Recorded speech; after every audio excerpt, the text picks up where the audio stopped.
What do you think about the book in general? I'll say one thing about the book, and especially since our esteemed author is here.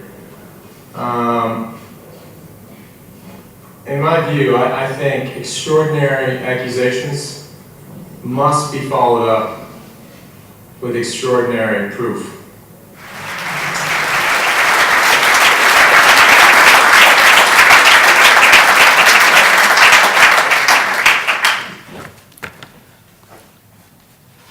Ladies and gentlemen, I've done a number of talks since this Armstrong story unfolded.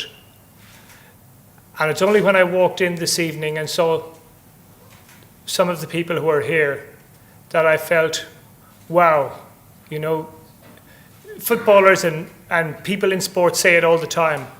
The recognition you get from your peers, from the people in your business, that means the most. It always sounded like a cliche to me until this evening. Now it sounds like and feels like the truth. I thought it was truly inspirational. I've heard David speak before, but it's such an incredible story. His tenacity is a lesson for all of us, I think. Well, I found the lecture today one of the most fascinating and interesting I've ever had to listen to. And I fought long and hard against not having it because I didn't think anybody would be interested. And that's based on ignorance, which for a journalist is a crime. It was also moving.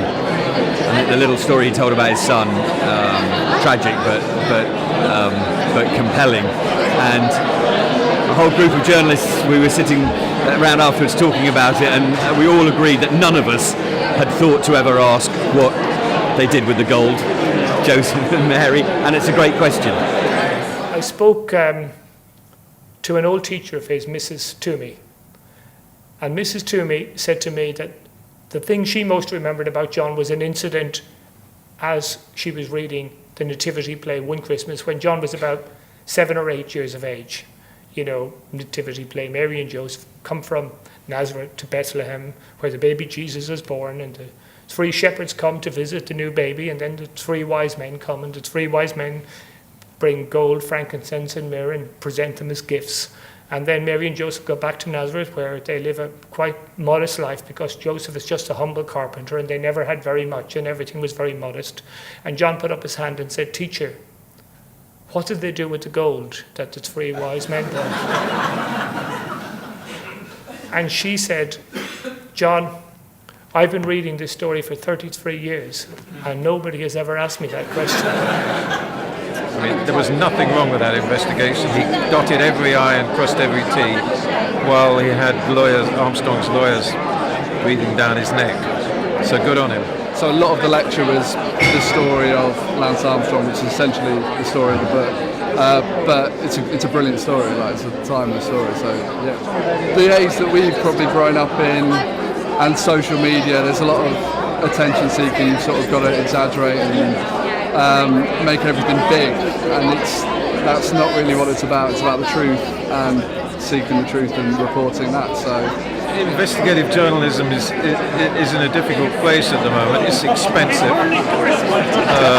You embark on stories, you don't know how they're going to end up. It's got a high failure rate. On Insight we all knew that we couldn't win everyone.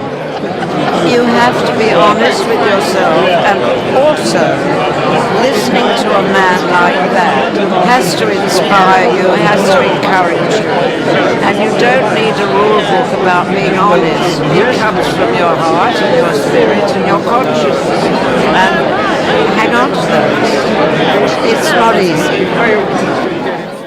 And she told me this story and I thought, you know what, that's the kernel of journalism. And if I ever was involved in a school of journalism, I'd have it over the hall door. What did Mary and Joseph do with the bloody gold? You know? Because if you don't ask that question, you're not doing your job.